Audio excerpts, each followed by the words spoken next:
नमस्कार, आदाब, सत श्री अकाल। मैं प्रखर श्रीवास्तव आप सभी लोगों का स्वागत करता हूं आपके अपने चैनल गुरु घंटाल में। और दोस्तों, आज हम बात करेंगे सब्सिडियरी अलायंस के बारे में, सहायक संधि के बारे में। निकल पड़ते हैं आज के सफ़र पर। अगर ये वीडियो पसंद आए तो लाइक शेयर कमेंट कीजिए, गुरु घंटाल को सब्सक्राइब ज़रूर कीजिए।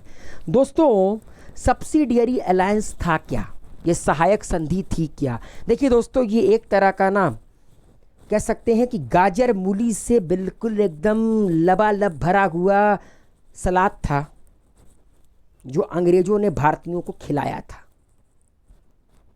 और भारत के राजे रजवाड़ों ने चाव से खाया था।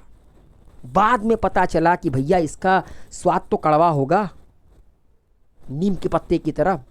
तो असल में सब्सिडियरी अलायंस एक तरह का कह सकते हैं कि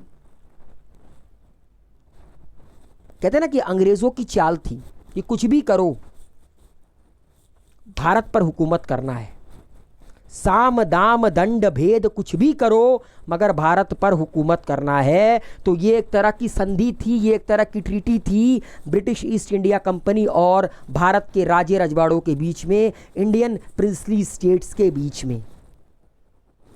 bye virtue of which the Indian kingdoms lost their sovereignty to the English, और जिसके तहत भारत के राजे रजवाड़ों ने, या कह सकते हैं भारत ने अपनी संप्रभुता को, भारत ने अपनी गुलामी अंग्रेज़ों को दे दी, अपनी संप्रभुता खो दी, और अंग्रेज़ों ने भारत में अपने दावे को ठोक दिया। It was also A major process that led to the building of the British Empire in India। अब अंग्रेज़ों को क्या करना था? जब सब्सिडियरी अलायंस में एक एक कर वो सारे राजे रजवाड़ों को ट्रीटी पर साइन करवाने लगे, अब कुछ नहीं, अब सिर्फ भारत पर हुकूमत करना है और भारत पे अपना एक छत्र राज फैलाना है। और याद रखिएगा, लॉर्ड वेलेस्ली जो कि 1798 से लेकर 1805 तक भारत के गवर्नर जनरल थे, ये उनके खोपड़ी की खुराफात थी। ये उनकी खोपड़ी की खुराफात थी। किसकी? लॉर्ड वेलेस्ली की। उनके कह सकते हैं ना कि दिमाग से निकला हुआ ये एक तरह का फितूर था जो हम भारतीयों पर बड़ा भारी पड़ा। लेकिन ये जो सब्सिडियरी अलायंस का फितूर है, ये उनसे पहले भी एक फ्रेंच गवर्नर हुआ करते थे, गवर्नर जनरल हुआ करते थे, मार्क्यूस ड्यूप्ले, उन्होंने शुरू किया था। और अवध के नवाब पहले रूलर थे जिनको इसके अंदर एंटर करवाया गया था कि कुंडी मत खड़काओ राजा, सीधा अंदर आओ राजा। बैटल ऑफ बक्सर हुआ। बैटल ऑफ बक्सर अवध के नवाब हारे और अंग्रेजों ने कहा आओ कभी हवेली पे, और हवेली पे बुलाया जाता था सारे के सारे राजे रजवाड़ों को।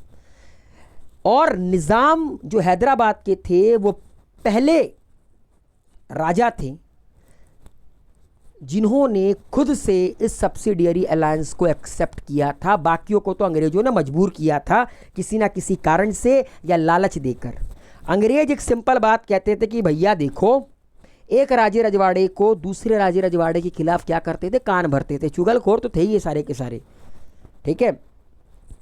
कहते थे कि यार देखो, फ़ायदा दिखाते थे। कहते ना कि बिना प्रॉफिट के कभी भी कोई आपके साथ होगा नहीं। वो कहते थे देखो कि अगर हम आपको सपोर्ट करेंगे तो आपका जो पड़ोसी राजे रजवाड़े हैं ना, वो आपके ऊपर आंख उठाकर नहीं देख सकेंगे, वो आपकी ज़मीन पर कब्जा करने के बारे में नहीं सोच सकेंगे। क्योंकि एक बात याद रखना, इतिहास गवाह है कि लड़ाई अगर परिवार में हुई है, लड़ाई अगर एक देश में हुई है, अगर लकीरें खींची हैं तो सिर्फ ज़मीन को लेकर खींची हैं। बस अंग्रेज़ों ने इसी चीज़ का फ़ायदा उठाया और एक एक कर सारे राजे रजवाड़ों ने अपनी संप्रभुता अंग्रेज़ों के कदमों में रख दी। अब मैं बात करूंगा कि सब्सिडियरी अलायंस जो ट्रीटी थी उसके कुछ इंपॉर्टेंट फीचर्स क्या क्या हैं। सबसे पहला कि जैसे ही कोई भारतीय रूलर या कोई भी राजा रजवाड़ा एंटर करेगा इस सब्सिडियरी अलायंस में, इस ट्रीटी पर साइन करेगा, उसी वक्त उसी क्षण से उसके लिए एक नया नियम बन जाएगा कि वो अपनी आर्मी ख़त्म करता है और अंग्रेज़ों की आर्मी ही उनके राज्य पे आपका गार्डिंग करेगी। पहला। और इतने चालाक थे, कैसे कहते थे कि गार्डिंग तो करेंगे ही करेंगे, पैसवा भी तुम ही दोगे। ये कहते थे कि ये जो मेंटेनेंस होगा, ये जो बंदे हम भेजेंगे रात में चिवड़ा खाएंगे, ठीक है, और तुम्हारा जैज़ गाने सुनेंगे, ये सारी चीज़ें कहाँ से, पैसा कौन देगा? पैसा भी राजे रजवाड़ों से ही मांगते थे, ठीक है। और अगर पैसा देने में ये फेल हो जाते थे, मतलब कोई भी राजा रजवाड़ा, अगर कोई भी प्रिंसली स्टेट या उसका रूलर पैसा देने में फेल हो जाता था तो कुछ नहीं करते थे, ज़मीन हथिया लेते थे। कहते ठीक है पैसा मत दो, ज़मीन दे दो, ज़मीन पर हम कर वसूल करके पैसा अपना ओवरकम कर लेंगे, ठीक है। हाँ भले हमारे ये जो गोरे लौंडे हैं वो कुछ दिन तक हिंदी गाने सुनकर अपना काम चला लेंगे, ठीक है, मगर चलता है। मगर अगर आप पैसा नहीं दोगे तो आपको ज़मीन देनी पड़ेगी। In return, the British would protect the Indian states against any foreign attack or internal revolt. अब ये खुद देखो कि डकैत ये बोल रखा गया कि हम आपको डकैती, हम आपके यहाँ डकैती नहीं होने देंगे। अबे साले तुम खुद डकैत थे, तुम क्या हमारे डकैती होने से रोकोगे? अंग्रेज यही कहते थे ना कि अगर आप इस ट्रीटी में साइन करेंगे तो हम आपसे वादा करते हैं कि बगल की कोई टेरिटरी या कोई भी foreign power like Portuguese, Dutch, French, ये आप पर अटैक नहीं कर पाएंगे। The British promised non-interference in internal affairs of the Indian state, but this was rarely kept। और कहे थे कि हम आपके इंटरनल अफेयर्स में, हम आपकी प्राइवेट लाइफ में किसी भी तरह का इंटरफेयर नहीं करेंगे। साले सीसीटीवी कैमरा की तरह इंटरफेयर करते थे, हर मामले में उंगली करने की इनकी आदत थी, हर जगह घुसते थे। The Indian state could not enter into any alliance with any other foreign power। और कहते थे कि सौतन लेकर नहीं आओगे, और राजे रजवाड़ों से कहते थे सौतन लेकर नहीं आओगे, किसी और फॉरेन पावर के साथ अलायंस अगर किए तो डिवोर्स दे देंगे। और डिवोर्स नहीं देंगे क्योंकि एलिमनाई की रकम देनी पड़ेगी। तो पहली चीज़ तो नियम ये बांध लो कि किसी भी तरह की सौतन को लेकर नहीं आओगे, ख्याल भी तुम्हारे दिमाग में नहीं आना चाहिए। तो अंग्रेज़ ये कहते थे इस ट्रीटी के तहत कि किसी भी फॉरेन टेरिटरी के साथ आपको किसी भी तरह का अलायंस नहीं करना है, जैसे कि आप इस अलायंस पे साइन कर लेते हैं तो। बट ऑब्वियस है, जैसे ही इस पर सिग्नेचर हुआ, मिलिट्री पावर गई, फॉरेन पावर गई, अब रहो दुल्हन की तरह तुम्हारा क्या बोलते हैं कि 6 फुट के घूंघट में। He virtually lost all his independence and become a British protectorate. हम अपना सब कुछ हार गए, हम अंग्रेजों के गुलाम हो गए, ठीक है। और याद रखिएगा भारतीयों के कोर्ट के अंदर भी अंग्रेजों ने अपने घर बनाए। मतलब गजब का कीड़ा था यार, मानना पड़ेगा। सब कुछ लेंगे, ये भी दो, ये भी दो, ये भी दो, ये भी दो, सब ले लेंगे, और सब कुछ लिया भी।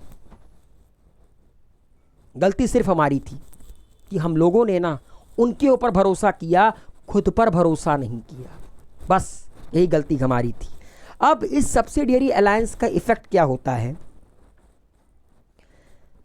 अंग्रेज़ों ने कहा था कि इस ट्रीटी पे साइन करने के बाद आप अपनी आर्मी नहीं रखेंगे। जैसे ही इस ट्रीटी पर किसी राजे रजवाड़ा साइन करता था, आर्मी ख़त्म, वो पूरी आर्मी के लोग अनएम्प्लॉयड हो जाते थे, रातों रात उनकी नौकरी ख़त्म। क्योंकि अब अंग्रेज़ यहाँ पर गार्डिंग करेंगे, जैज सुनेंगे, ठीक है, रात में ब्रेक डांस करेंगे, उन्हें घंटा फ़र्क नहीं पड़ता कौन अटैक कर रहा है, कौन अटैक नहीं कर रहा है। Many Indian state lost their independence and slowly most part of the India were coming under the British control. धीरे धीरे कर कर कुंडी मत खड़काओ राजा, सीधा अंदर आओ राजा के तहत एक ट्रीटी में सारे राजे रजवाड़ों को लेने लगे और अपना गुलाम बनाया। एक एक कर कर हम लोगों ने, एक एक कर कर हर प्रिंसली स्टेट ने अपनी संप्रभुता को खोया। और सबसे पहला स्टेट जिसने इस सब्सिडियरी अलायंस को एक्सेप्ट किया था अपनी स्वेच्छा से 1798 में, वो था हैदराबाद। हैदराबाद के निज़ाम ने अपनी स्वेच्छा से सब्सिडियरी अलायंस को एक्सेप्ट किया था। Lord Clive also introduced the subsidiary system in Awadh and the treaty of Allahabad was signed where the British promised the Awadh treaty territory from the enemies like Maratha. और जो रॉबर्ट क्लाइव थे, इन्होंने अवध को भी सब्सिडियरी अलायंस के तहत ही उस पर कब्जा किया था। ट्रीटी ऑफ इलाहाबाद साइन किया था अवध के बीच में और ब्रिटिश ईस्ट इंडिया कंपनी के बीच में कि कल को अगर अवध पर किसी तरह का अटैक होता है, खासकर मराठाओं का अटैक होता है, तो हम आएंगे। जान हथेली पर ले आए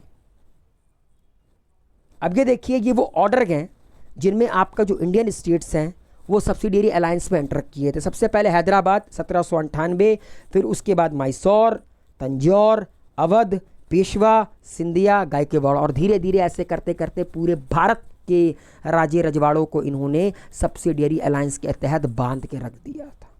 तो उम्मीद है मेरे द्वारा डिस्क्राइब किया गया सब्सिडियरी अलायंस सहायक संधि आपको समझ में आई होगी। गुरु घंटाल को सब्सक्राइब कीजिए। Wish you all a very good luck, take care, good bye, शब्बा खैर।